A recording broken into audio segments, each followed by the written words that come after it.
সম্মানিত উপস্থিতি, আল্লাহ সুবহানাহু ওয়া তাআলার ভালোবাসা যে কোনো মুমিনের সবচেয়ে বড় কামনা, সবচেয়ে বড় চাওয়া, সবচেয়ে বড় স্বপ্ন হওয়া উচিত। আর আল্লাহ সুবহানাহু ওয়া তাআলা যখন কোনো বান্দাকে ভালোবাসেন, আল্লাহ সুবহানাহু ওয়া তাআলা যখন কাউকে পছন্দ করেন, তখন বেশ কিছু আলামত আছে, বেশ কিছু চিহ্ন আছে যেগুলো দেখে আমরা অনুমান করতে পারি, ধারণা করতে পারি আল্লাহ সুবহানাহু ওয়া তাআলা কাকে ভালোবাসেন আর কাকে ভালোবাসেন না। আল্লাহ সুবহানাহু ওয়া তাআলার ভালোবাসার যে সকল আলামতের কথা নবী আলাইহিস সালামের হাদিসে এসেছে, তার মধ্যে থেকে আমরা 4টি আলামতের কথা আজকে উল্লেখ করবো ইনশাআল্লাহ বিইذনিল্লাহ। তার প্রথম আলামতটি প্রায় বেশিরভাগ হাদিসের কিতাবে বর্ণিত হয়েছে, যে রাসূল করিম সাল্লাল্লাহু আলাইহি ওয়াসাল্লাম ইরশাদ করেছেন, আল্লাহ সুবহানাহু ওয়া তাআলা যখন কোনো বান্দাকে ভালোবাসেন তখন তিনি জিবরিলকে নির্দেশ করে বলেন যে অমুকের তার আমলের কারণে, তার চিন্তাধারার কারণে, তার চলাফেরার বিশুদ্ধ উপায় এবং পদ্ধতির কারণে আমি তাকে ভালোবাসি। আল্লাহ সুবহানাহু ওয়া তাআলা ভালোবাসাকে তখন জানিয়ে দেন, তখন তিনি জিবরিলকে নির্দেশ করেন তুমিও তাকে ভালোবাসো। তখন জিবরিল আসমানে ঘোষণা দেন যে আল্লাহ অমুককে ভালোবেসেছেন, তাই আল্লাহ নির্দেশ করেছেন ভালোবাসার, তোমরাও তাকে ভালোবাসো। আসমানওয়ালারা অর্থাৎ ফেরেশতারা সকলে তার প্রতি ভালোবাসা প্রকাশ করেন। তখন আল্লাহ সুবহানাহু ওয়া তাআলা স্বয়ংক্রিয়ভাবে পৃথিবীতে যারা বসবাস করে তাদের অন্তরে ওই ব্যক্তির প্রতি ভালোবাসা সৃষ্টি করে দেন। বর্ণনাকারী বলেন, আর যদি কাউকে আল্লাহ সুবহানাহু ওয়া তাআলা ঘৃণা করেন, অপছন্দ করেন, একইভাবে অর্থাৎ জিবরিলকে ডেকে বলেন আল্লাহ সুবহানাহু ওয়া তাআলা আমি অমুককে তার কর্মের কারণে তাকে আমি অপছন্দ করি, তুমি অপছন্দ করো। আসমানওয়ালারা অপছন্দ করে, তারপরে জমিনওয়ালা বা পৃথিবীবাসীও তাকে অপছন্দ করতে থাকে। এই হাদিস থেকে বোঝা গেল আল্লাহ সুবহানাহু ওয়া তাআলা যখন কাউকে ভালোবাসেন তার একটা আলামত হলো যে পৃথিবীতে বেশিরভাগ মানুষ বা সচরাচর তাকে যারা চিনে জানে তাদের সকলের ভালোবাসা তার প্রতি আল্লাহ সুবহানাহু ওয়া তাআলা সৃষ্টি করে দেন। এখন আপনারা কেউ বলতে পারেন, তাহলে আমরা অনেক তথাকথিত তারকা, তথাকথিত জনপ্রিয় শিল্পী, বিভিন্ন সেক্টরের আমরা দেখি তারা খুব জনপ্রিয়, তাদেরকে মানুষ অনেক বেশি ভালোবাসে, তাদের অনেক ফ্যান ভক্ত পাওয়া যায়, তাহলে তার মানে কি এদেরকে আল্লাহ সুবহানাহু ওয়া তাআলা অনেক ভালোবেসেছেন, তাই জিবরিল ভালোবেসেছেন, তাই পৃথিবীতে সবাই তাদেরকে পছন্দ করে, তাদের ফ্যান ফলোয়ার আছে? ব্যাপারটি কি তাই? ব্যাপারটি তা না। আসলে এখানে জমিনওয়ালাদের ভালোবাসা বলতে মুমিনদের, ইমানদারদের, নেককারদের ভালোবাসা বোঝানো হয়েছে। যারা সৎকর্মশীল, যারা ভালো কাজ করতে চায়, যারা আদর্শবান, যারা মুত্তাকি, যারা পরহেজগার, এদের ভালোবাসা সচরাচর আল্লাহ সুবহানাহু ওয়া তাআলা এরকম ব্যক্তিকে দান করেন যে ব্যক্তি নিজে আল্লাহ সুবহানাহু ওয়া তাআলার কাছে প্রিয় হয়েছেন তার কর্মের মাধ্যমে। তখন ওই ব্যক্তিকে আল্লাহ সুবহানাহু ওয়া তাআলা অদৃশ্য এবং অবর্ণনীয় এক ভালোবাসা মানুষের অর্থাৎ মুমিনদের, মুত্তাকিদের অন্তরে আল্লাহ সুবহানাহু ওয়া তাআলা দান করে থাকেন। তাহলে ভালো মানুষেরা যাকে ভালোবাসবে, নেককাররা যাকে ভালোবাসবে, মুত্তাকিরা যাকে ভালোবাসবে, বুঝতে হবে এই লোকটাকে আল্লাহও ভালোবাসেন। এটা হলো আল্লাহর ভালোবাসার একটা আলামত, একটা নিশানা। আর এই জন্য আমাদেরকে জনপ্রিয়তা মানুষের কাছে চেয়ে বেড়ানোর প্রয়োজন নাই। এই হাদিস বলছে কেউ যদি চায় যে সকল ভালো মানুষেরা তাকে ভালোবাসুক, তাহলে সে ভালো পথে চলুক। সে ভালো পথে চললে আল্লাহ সুবহানাহু ওয়া তাআলাই তার প্রতি মানুষের ভালোবাসা সৃষ্টি করে দিবেন, তার প্রতি অটোমেটিক মানুষের ভালোবাসা সৃষ্টি আল্লাহ সুবহানাহু ওয়া তাআলা করে দিবেন। অতএব আল্লাহ সুবহানাহু ওয়া তাআলা আমাদের সকলকে মানুষের এরকম ভালোবাসা দান করুন যে ভালোবাসাটি আসলে আল্লাহর ভালোবাসাকে প্রমাণ করে।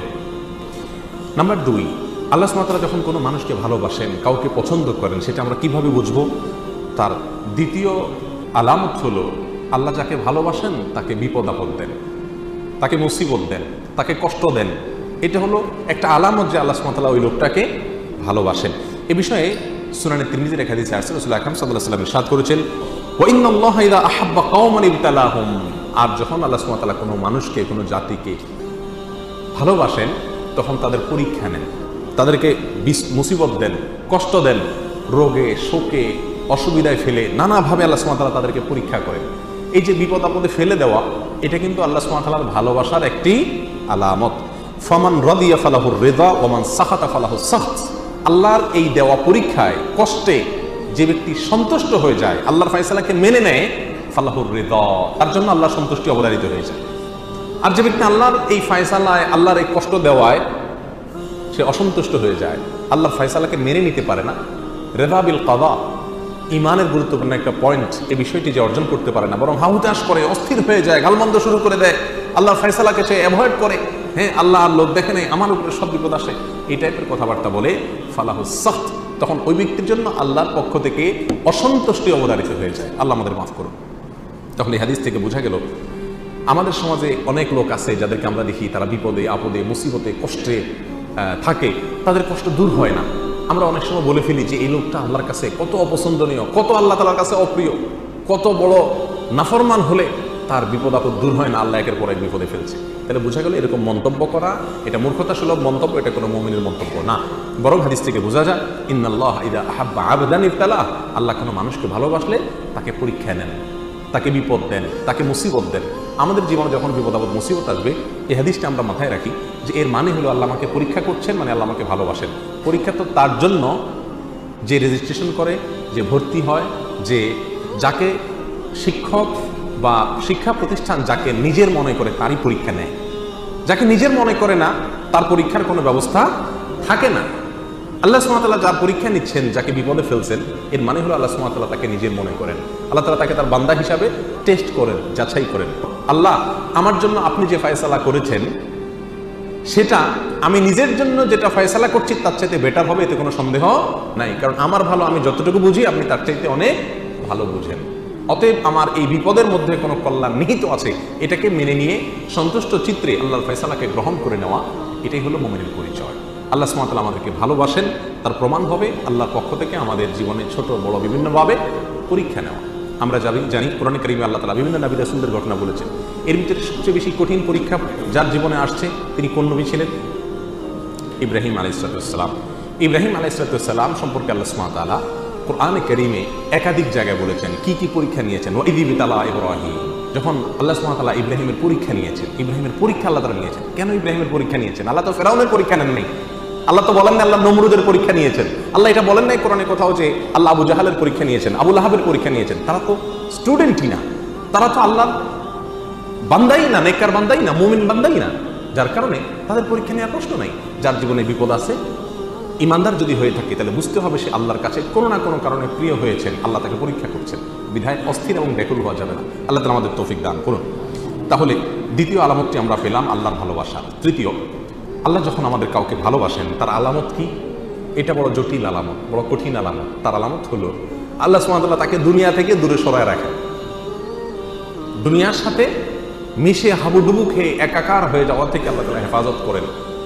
আমাদের অনেকে আমরা দুনিয়া চাই, পদ পদবি, অর্থ কড়ি, প্রভাব প্রতিপত্তি, কে না চাই? আমরা সবাই চাই এগুলা। কিন্তু আল্লাহ সুবহানাহু ওয়া তাআলা কিছু মানুষকে ভালোবেসে এগুলো থেকে দূরে সরায় রাখেন। সে চাইলেও ব্যাটে বলে হয় না।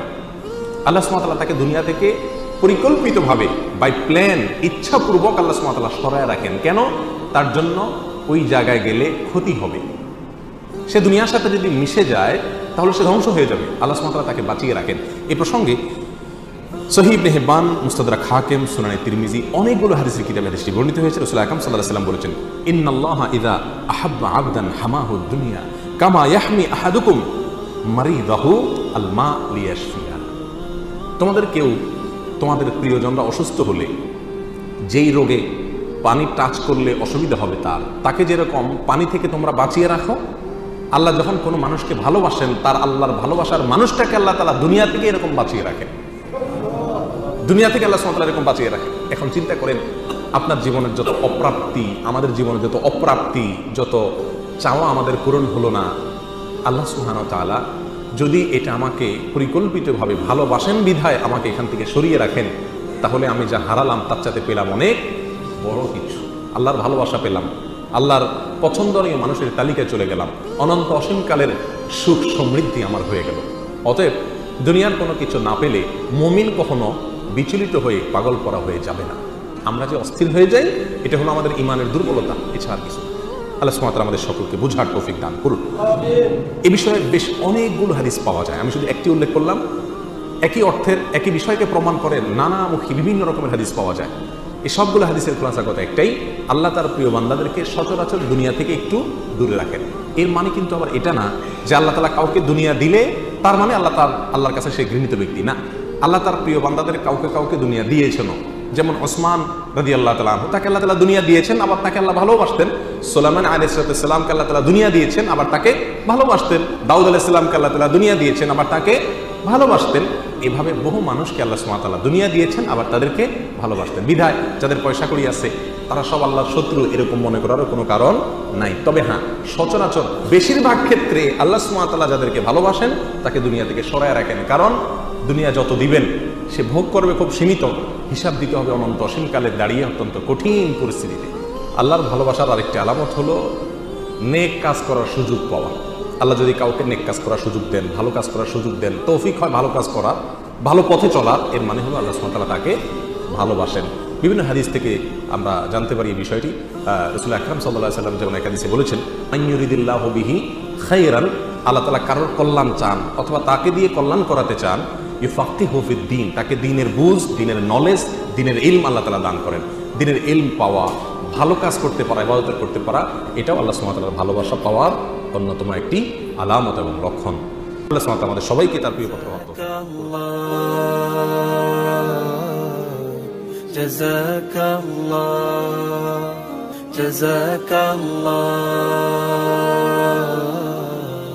جزاك الله